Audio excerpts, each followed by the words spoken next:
Oremos. Señor Dios y Padre Celestial, honramos tu nombre en este día. Pedimos tu presencia manifiesta en la vida de cada uno de nosotros y que tu Espíritu Santo obre con libertad para edificarnos, para hablarnos, para dirigir. En este momento oramos, Señor, por cada madre, para que tú bendigas su vida, para que este tiempo, aún en cuarentena, en sus hogares, sea un tiempo de bendición, un tiempo especial con sus hijos, con su familia. Pedimos por aquellas madres, Señor, que tienen los hijos lejos, para que tú les des consuelo y tú bendigas su vida. Pedimos, Señor, por los hijos, para que puedan valorar a sus padres en el tiempo y la distancia, sabiendo, Señor, que no son eternos acá en la tierra. Pedimos, Señor, pues, que tú dirijas y nos bendigas en todo lo que aquí tendremos. Que hables, Señor, a nuestras vidas. Ponemos en tus manos nuestros enfermos, tú los conoces, nuestros ancianos. Pedimos que obres en ellos, restaure su salud para la gloria de tu nombre. Oh mi Dios, dejamos todo esto en tus manos, en Cristo Jesús. Amén y amén. La palabra de Dios dice así en el capítulo 8 de Salmos, versículos 1 al 9. Oh Jehová, Señor nuestro, cuán glorioso es tu nombre en toda la tierra. Has puesto tu gloria sobre los cielos. De la boca de los niños y de los que maman, fundaste las fortalezas, a causa de tus enemigos, para hacer callar al enemigo y al vengativo. Cuando veo tus cielos, la obra de tus dedos, la luna y las estrellas que tú formaste, digo, ¿qué es el hombre para que tengan de él memoria? Y el hijo del hombre para que lo visite. Le he hecho poco menos que los ángeles. Lo coronaste de gloria y de honra. Le hiciste señorear sobre la obra de tus manos. Todo lo pusiste bajo sus pies. Las ovejas y bueyes, todo ello, así mismo las bestias del campo, las aves de los cielos y los peces del mar, todo cuanto pasa por los senderos del mar.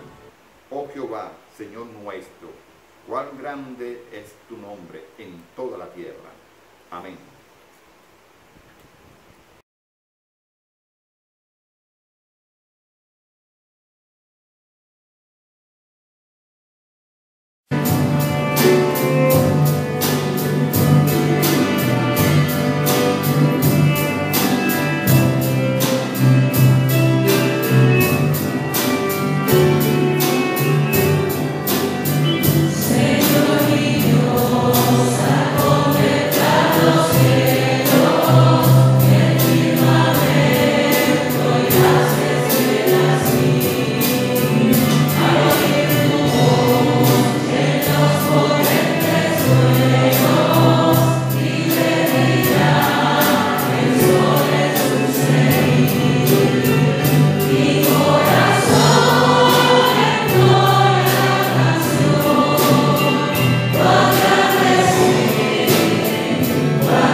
Los hombres y los padres.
A continuación, desde casa, nosotros los niños de la primera iglesia bautista de Barquisimeto queremos felicitar a todas las madres en su día especial y decirles que son muy valiosas para todos nosotros. Mi hermanito y yo tenemos este ramo de flores que son hermosas igual que cada uno de ustedes. Y para decirles, ¡feliz Día de las Madres!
choquillo de palabras la que te guste más.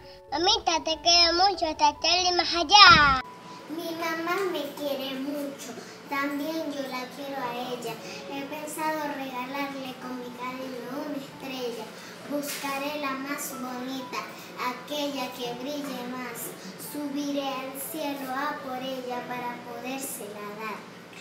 Si no la puedo coger, no pasa nada, ¿verdad? La podemos mirar juntas cuando me vaya a acostar. Esa será nuestra estrella, ¿te parece bien, mamá? Tú sabes, mamaita, cuánto te quiero. Te lo he dicho 1000 veces, solo con besos, pero hoy es tu día y rompo el silencio. Te quiero, mamaita, así hasta el cielo. Para mami, buscaré una caja grande y la voy a rellenar de regalos para mami que te gusten de verdad. Mami, eres un poco rarita y tienes un gusto especial. Prefieres un frasco de besos y una rodaja de paz. Voy a regalarte tiempo para abrazar y soñar y que te sientes un poquito para poder descansar.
La palabra de Dios dice así en Ruth capítulo 1, versículos del 1 al 5. Aconteció en los días de que gobernaban los jueces que hubo hambre en la tierra, y un varón de Belén de Judá fue a morar a los campos de Moab, él y su mujer y 2 hijos suyos. El nombre de aquel varón era Elimelech, y el de su mujer Noemí, y el nombre de sus hijos era Malón y Kelión, efreteos de Belén de Judá. Llegaron pues a los campos de Moab, y se quedaron allí. Y murió Elimelech, marido de Noemí, y quedó ella con sus 2 hijos, los cuales tomaron para sí mujeres moamitas. El nombre de uno era Orfa, y el nombre de la otra Ruth, y habitaron allí unos 10 años. Y murió también los 2 de Malón y Kelión, y quedaron así las mujeres desamparadas de 2 hijos y de sus maridos. Oremos. Bendito Padre Celestial, en esta hora entramos en tu presencia, Señor, dándote las gracias por este servicio que estamos dedicando a ti. Te ruego, Padre, que seas tú hablando a través de nuestro pastor y que toda esta palabra expuesta en este día sea para el crecimiento espiritual de todos tus siervos. En el nombre de tu Hijo Jesucristo te lo rogamos y te lo suplicamos. Amén.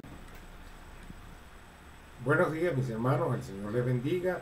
Quiero en este momento invitarles a mantener abiertas sus Biblias allá en el libro de Ruth. Ruth capítulo 1, los versículos 1 al 5. Y voy a conversar con ustedes acerca de las alteraciones en la vida de una madre, celebrando precisamente este día especial, Día de las Madres. Los tiempos de los jueces, tiempo más o menos en el cual se desarrolla esta historia de Ruth, se caracterizaron por la anarquía y por la infidelidad hacia el pacto con Dios, reflejado en la decadencia moral y en la decadencia espiritual del pueblo de Israel. En contraste con esa realidad nacional, este relato del libro de Ruth nos describe algo más positivo, más positivo, la apacible vida hogareña de una familia que honraba fielmente al Señor y confiaba en su providencia y en su bendición a pesar de las adversidades económicas, la idolatría reinante, el desaliento y la muerte que se hacía presente a diario, muy parecido a nuestra realidad venezolana. El término clave en este relato es la palabra misericordia. Ruth y Boaz ilustran el significado de la justicia y de la lealtad conforme al pacto en una era en la que, según el libro de Jueces, capítulo 21, versículo 25, cada uno hacía lo que le parecía recto ante sus propios ojos. En esta oportunidad nos centraremos en Noemí para extraer algunas enseñanzas que nosotros debemos ver. Así que hoy presentaré 3 aspectos en la vida de Noemí de los cuales debemos aprender. Primero, la toma de decisiones. Segundo, los cambios que se sufren en la vida. Y tercero, la extensión de los afectos. En primer lugar, el primer aspecto es la toma de decisiones. Si uno revisa el capítulo 1, encontrará en los versículos 1, 6, 8 y 11 tomas de decisiones que enfrentó Noemí. ¿Cómo tomamos nosotros las decisiones? Tenemos un dicho que dice: a las cuantas vueltas se echa el perro. ¿Cómo tomamos nosotros las decisiones? Algunos toman decisiones muy emocionales. Hay quienes se dejan llevar por la ira, por el miedo, por la euforia o por la tristeza. Y eso es lo que enmarca y lo que va detrás en la toma de decisiones de las personas. Otros son muy racionales. Si esto no es lógico, si no es coherente, entonces no tomo la decisión. Otros deciden ni por emoción ni por lógica, sino por la opinión de los demás, qué le parece a las otras personas que yo debo hacer. Y otros deciden porque es algo que está de moda. Se fue fulano, se fue mengano, yo también me voy, porque eso es lo que está de moda. Ahora, ¿qué decisiones importantes tomó Noemí para considerar en este momento? La primera decisión la vemos en el versículo 1 del capítulo 1. Suponemos un matrimonio que ella, de acuerdo con su esposo, decidieron ir a Moab. Ellos estaban en Israel y de allí se fueron a Moab. ¿Qué motivó ese cambio? ¿Qué motivó esa toma de decisión? El hambre. El hambre. La situación económica en Israel no era buena y se fueron de Israel a Moab buscando mejores condiciones de vida y poder saciar su necesidad personal. Años más adelante, dice el versículo 6, más de 10 años después, ella regresa a Israel. Ahora, ¿qué motiva nuevamente a que ella regrese a Israel? En Moab no le fue tan bien como quiso, como esperó, y el hambre la mueve nuevamente a que venga de regreso a Israel. En el versículo 8 nos encontramos que ella despide a sus nueras. Váyanse, ustedes están jóvenes, ustedes pueden conseguir otro esposo que la sostenga, con el que ustedes puedan ser felices. ¿Qué motivó a ella tomar esta decisión de despedir a sus nueras? Ella pensó que eso era lo mejor para ella. Eso lo dicen los versículos 11 al 13 del capítulo 1. Tomamos decisiones pensando que es lo mejor porque nadie va a tomar una decisión para mal. Incluso las malas decisiones que se toman se hacen pensando que de algún beneficio viene a ofrecer. Pero todo lo que nosotros decidimos es la voluntad de Dios.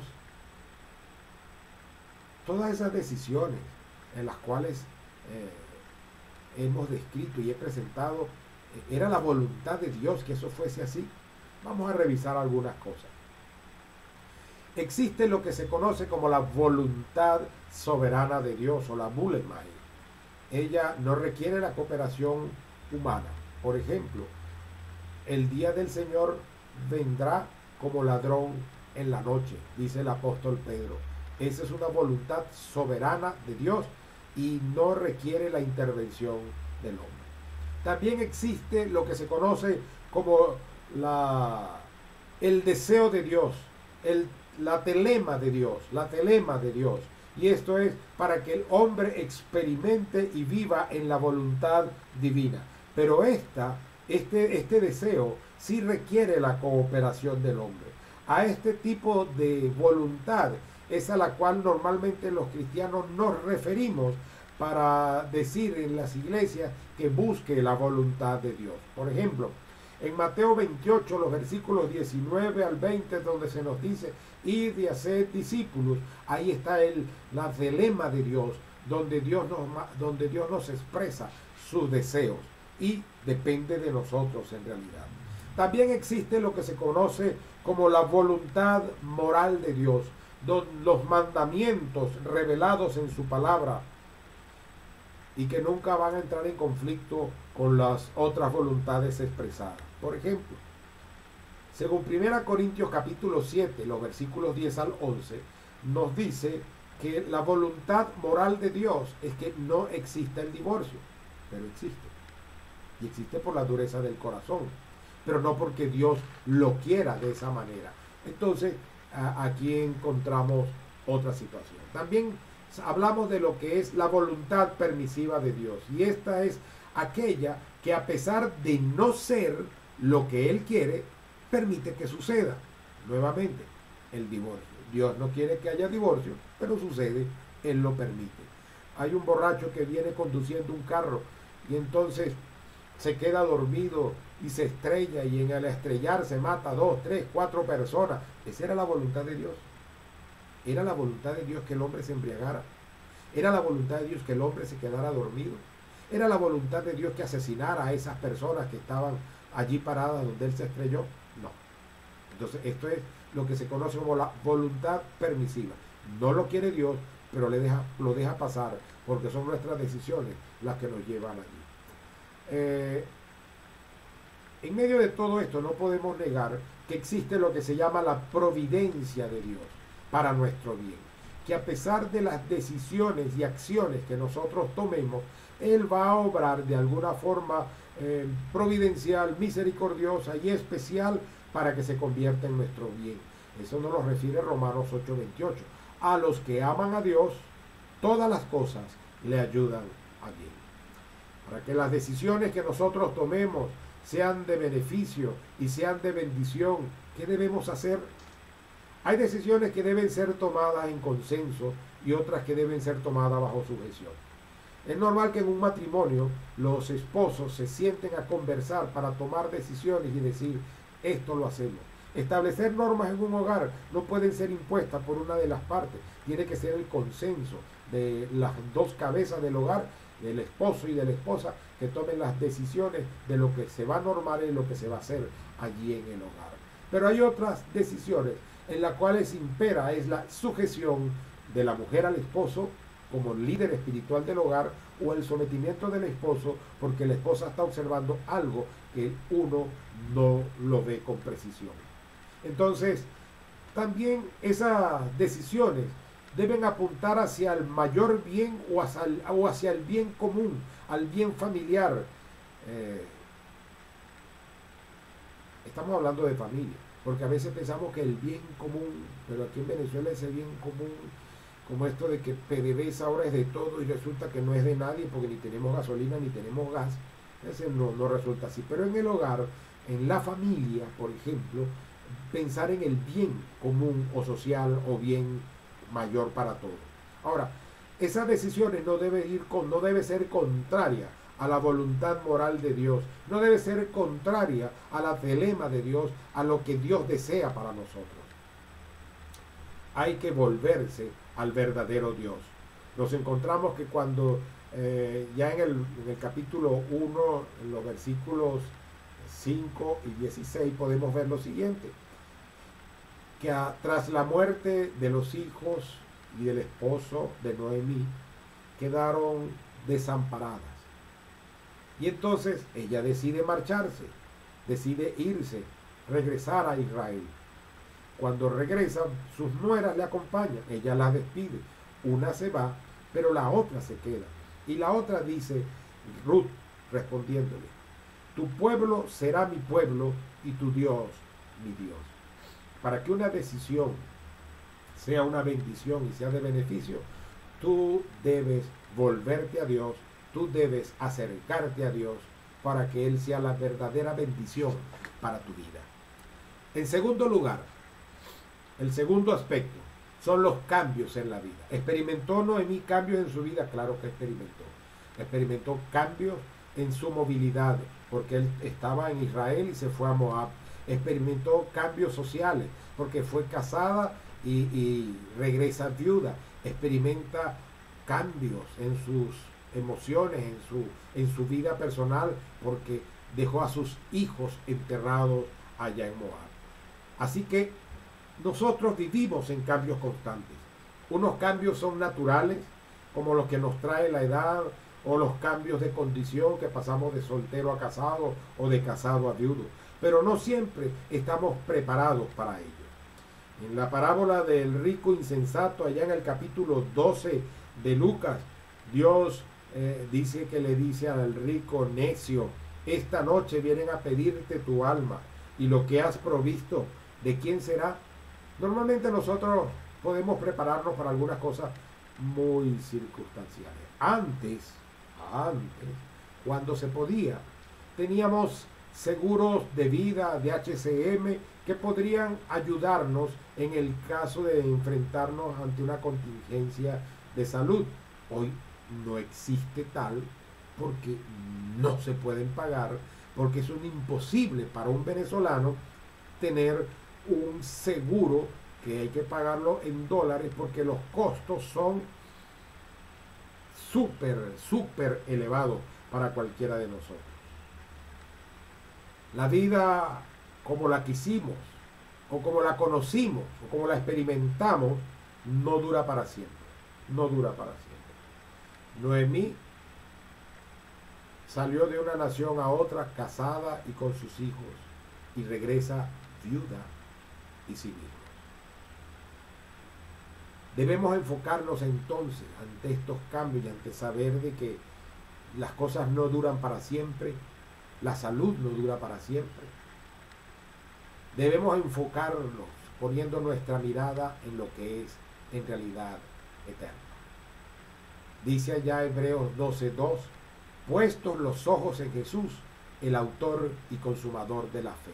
Y Romanos 8:18 nos dice que los padecimientos del tiempo presente no son comparables con la gloria venidera. Así que nuestra atención debemos ponerla en lo eterno, en lo que Dios tiene guardado para nosotros. Nunca estamos lo suficientemente preparados para enfrentar los cambios en la vida. Diferentes cambios. Cambios de ciudad, cambios de costumbre. Tú sales de una ciudad a otra y te vas a enfrentar con comidas distintas, con que no encuentras algo.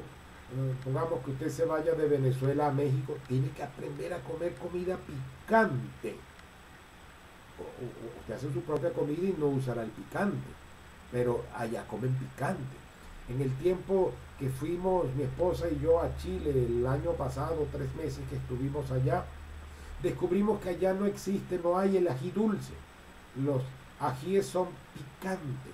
Entonces ese elemento que usamos nosotros en nuestra cocina, allí no lo hay. Los quesos no tienen el sabor que tienen los quesos venezolanos, son insípidos, pero bueno, son cambios allí, cambios en el saludo, cambios en el trato. Me decía una dama allá en Chile que ustedes los venezolanos son más piel, porque bueno, somos diferentes. Será el Caribe que influye en nosotros, pero nuestra manera de ser es distinta. Entonces, cuando el cambio de una ciudad lleva a cambios de costumbre también en nuestra manera de ser. Hay cambios familiares, de soltero a casado. Casa toca realizar o reconstruir o formar una nueva vida con altos, con bajos, pero que tienes que ponerle empeño para que eso pueda llegar al éxito y trabajar en torno a eso. Cuando nace un hijo, desestabiliza prácticamente el funcionamiento interno, el sueño, horario, todas estas cosas. Cuando los hijos van creciendo, cuando llega a la escuela, cuando se convierte en adolescente. Entonces entramos en otro tipo de cambios, los cambios que nos trae la edad, la infancia, la adolescencia, la mediana vida, la ancianidad, y cada uno de esos cambios pues afecta de manera diferente nuestra vida y la condición en la cual podamos estar también. Puede que estemos en una familia grande, rodeados de bullicio, pero llega el momento en que quedamos solos. El nido queda vacío. Se van, los hijos se van. Uno no cría a los hijos para que estén con uno, para que vivan con uno. Uno cría a los hijos para que traten de ser exitosos en la vida. Y entonces uno tiene que ponerle esfuerzo en eso. Y cuando hay la pérdida, cuando se pierde el cónyuge, cuando se pierden los hijos, cuando se pierden los padres, cuando se pierden los seres queridos, entonces ni los hijos ni los padres son para siempre. Lección que obtenemos de aquí, que hay que aprovecharlos mientras usted los tenga presentes, que disfrútenlos, que atiéndanlos, que ámenlos, cuídenlos, porque no será para siempre. ¿Cuántas veces no me ha provocado a mí abrazar a mis hijos y no los tengo cerca? Porque no están cerca. Entonces son situaciones, cosas en las que usted tiene que acostumbrarse, porque los cambios vienen. Aprovéchelos, aproveche sus seres queridos mientras viven, aproveche sus seres queridos mientras están con usted. ¿En cuántos funerales no he estado yo donde hay un dolor amargo en las personas porque no pidieron perdón, porque nunca le dijeron que lo amaban o la amaban, porque nunca dieron una atención y ahora les hace falta? Y el remordimiento de conciencia, la culpa, entonces les golpea. Hay que sobreponerse al dolor, hay que sobreponerse a la pérdida. En el versículo 20 del capítulo 1, Noemí le dice a las personas que la reconocieron y la llamaron por su nombre: no me llaméis más Noemí, sino llamadme Mara, porque en grande amargura me ha puesto el Todopoderoso. Fíjense en esa frase. Mara significa amargura. Entonces no me llamen Noemí, llámenme amargura. Su vida estaba llena de amargura, pero culpa por la amargura, por su dolor y por su tristeza a Dios, porque de esa manera me ha puesto el Todopoderoso. Hay un reconocimiento de Dios, hay una sujeción a Él, pero hay una amargura y echa la culpa a Dios, porque nos cuesta aceptar que tarde o temprano vamos a partir. Todos vamos a morir. Unos mueren recién nacidos, otros mueren más grandecitos, otros mueren viejos, ancianitos, pero todos vamos a fallecer, y el problema es que no nos preparamos para esas cosas. Así que hay que refugiarse en el Señor. Dice el Salmo 55, el versículo 22: echa sobre Jehová tu carga y Él te sustentará, no dejará para siempre caído al justo. O Mateo 11, 28, el Señor Jesucristo dice: venid a mí todos los que estáis trabajados y cargados, y yo os haré descansar. El Salmo 59, el versículo 16, dice el salmista: has sido mi amparo y mi refugio en el día de mi angustia. La angustia viene, la aflicción viene, pero ¿en quién te vas a refugiar? Depende en que tú te refugies, va a ser el éxito en sobreponerte a tus dificultades. Así que enfócate además en servir al Señor y en servir a otros. No te centres en tu miseria, no te centres en tus problemas, no te centres en tus propias dificultades. Presta tu vida para servir a Dios y para ayudar a otros. En tercer lugar, el tercer aspecto que podemos encontrar es que nosotros podemos extender nuestros afectos. Allá en el capítulo 1, los versículos 7, 9, 10, capítulo 2, versículo 11, capítulo 4, versículo 16, nos encontramos a Noemí extendiendo sus afectos. Pero para esto, voy contigo, padre, madre, ¿a quién quisieras tú para que fuese el esposo de tu hija o la esposa de tu hijo? Tú no lo vas a elegir, tú no eres el que se va a casar. Entonces, ¿qué debes hacer? Enseña principios y enseña valores antes que se enamoren, para que tengan los principios y los valores con los cuales tomar decisiones cuando el momento llegue. Dice Proverbios 22, 6. Instruye al niño en su camino, y aun cuando fuere viejo no se apartará de él. Dales un buen ejemplo. Tú puedes ser el modelo para su elección o su rechazo, para que ellos digan: quiero un esposo como mi papá, o quiero una esposa como mi mamá, y no digan yo quiero a alguien que sea totalmente distinto, porque trató tan mal a mi papá, trató tan mal a mi mamá, que no quiero que me traten de esa manera. Entonces, dale tú el ejemplo, dale lo que quieren ellos mostrar, muestra en tu vida lo que deben ellos buscar.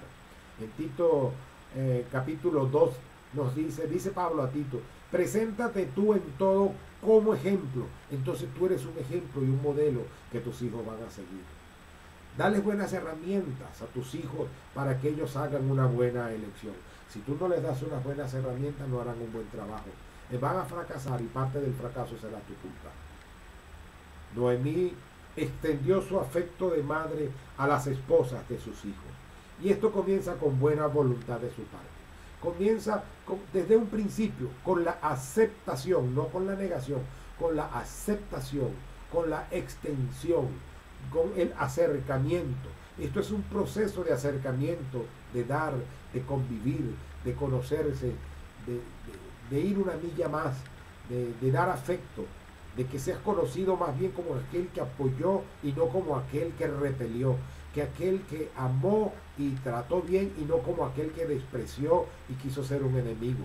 Esto es un proceso que comienza desde que tú puedes sospechar que esa persona puede ser el cónyuge de tu hijo o de tu hija. Así que Noemí, ella decidió ganar unas hijas en lugar de perder unos hijos. Hay familias que porque los padres se vuelven enemigos del pretendiente o de la novia, del hijo, y luego cuando se casan, entonces ese es un problema. No atraen, sino que dicen, ¿qué voy a hacer yo allá? Me tratan mal, me menosprecian. Entonces vas a perder. Aprende de Noemí. Ella quiso ganar y no perder. En segunda de Pedro, el capítulo 2, el versículo 15 dice, porque esta es la voluntad de Dios, que haciendo bien hagáis callar la ignorancia de los hombres insensatos. Esfuérzate entonces en ser mejor suegro, mejor suegra, mejor yerno, mejor nuera, en fin. La extensión del afecto se brinda dando buenos consejos. Y eso es pensando en lo mejor para el otro. Si usted mira los versículos 12 y 13 del capítulo 1, Noemí le está diciendo a las nueras, a las esposas viudas de sus hijos, ustedes pueden volver a casarse. Ella piensa desde su óptica que eso es lo mejor que le podía suceder a ella. Hay buenos consejos que surgen de buenos deseos. Cuando Noemí decide irse, ella le dice en el versículo 9 del capítulo 1 a sus nueras, os conceda Jehová que halléis descanso para cada una en casa de sus maridos. Buenos deseos, buenos consejos. Consejos que sean conforme al deber ser, porque a veces los consejos son contrarios a la voluntad de Dios. A veces nuestros consejos son para beneficio mío personal y no para el beneficio del otro. Entonces, consejos como el debe ser, por el deber ser. En este caso, luego que ya Noemí se va acompañada con Ruth a Israel, ella saca a florecer una ley que existía y que está reflejada en los capítulos 25 y 27 de Levítico, que es conocida como la ley del Redentor o la ley del Goel, en la cual el pariente más cercano podía operar a favor de la otra persona, a favor del pariente o de su familia, de su propiedad, pero siempre dentro del círculo familiar, para recuperar o para conservar una propiedad, para adquirir la libertad del pariente que debido a deudas había sido puesto en servidumbre o en esclavitud, o para ejercer la venganza incluso, o para levantar la descendencia del pariente fallecido. Entonces, de esta manera, ella saca a relucir esa ley y aconseja a su nuera Ruth. El afecto puede trascender la sangre y las generaciones. Hay personas que quieren a otras personas como sus hijos, aunque no son sus hijos. Podemos encontrar que Pablo se refiere de Tito y de Timoteo como sus hijos. Hay personas que pueden querer a niños como si fuesen sus nietos, y hay niños que pueden querer al adulto como si fuese su padre o si fuese su abuelo, sin necesidad de que haya lazos de sangre o biológicos allí. Recuerdo a mi hermana Elba de Rondón, ya con el Señor, hermana muy querida, me quería mucho, y el día que ella falleció, yo llego a la funeraria y salen a mi encuentro dos de sus hijos y me dicen, llegó el hijo putativo. Sorpresa para mí que los hijos lo dijeran, y era porque ella les había dicho que tenía un afecto hacia mí como si yo fuese uno de sus hijos. Entonces, ¿cómo veo yo esto acá? Bueno, si usted vamos al capítulo 4, los versículos 16 al 17, luego de que Ruth se casa con Boaz y tienen aquel niño, dice que Noemí tomó al niño, lo puso en su seno y fue su ama. Y las vecinas le decían, un hijo le ha nacido a Noemí. Este niño, quien le pusieron por nombre Obed y cuyo nombre significa siervo de Dios, no era de la sangre de Noemí. Pero Noemí, por esa misma ley del Redentor o del Goel, pasa a ser legalmente la abuela. Obed pasa a ser legalmente nieto de Noemí y heredaría todo lo que pertenecía a su hijo Maclón. Y entonces por eso le dice que fue su ama, porque él pasó a ser suyo, su pertenencia. no importa que no lleve la sangre. Obed pasó a llenar un vacío en la vida de Noemí. Jesucristo allá en la cruz del Calvario le dijo en Juan 19, 26 al 27 a María su madre: mujer, he ahí tu hijo, señalando al discípulo amado a Juan, y a Juan le dijo: he ahí tu madre.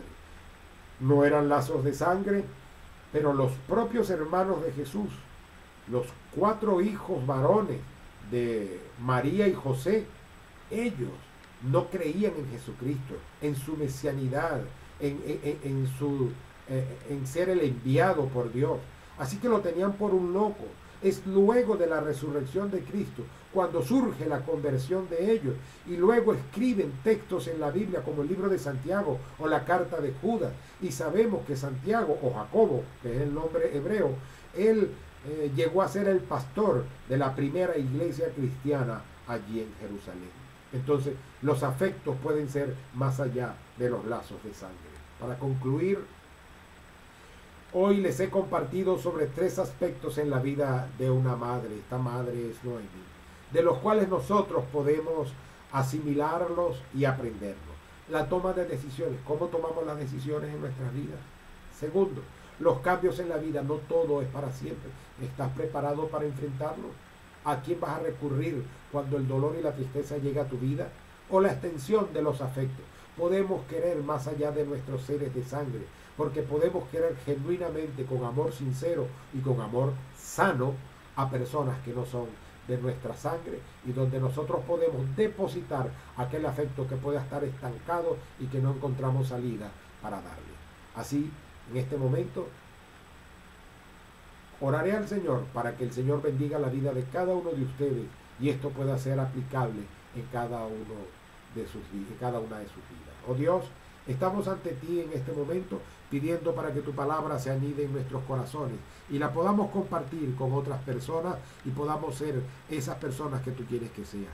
Ayúdanos, Señor, a tomar las decisiones conforme a tu voluntad, y que los cambios en la vida podamos enfrentarlos sanamente y podamos tener y extender nuestros afectos para suplir nuestras carencias y suplir las carencias de otros de una manera sana, de una manera correcta hacia otras personas. En Cristo Jesús te lo pedimos y damos gracias. Amén y amén.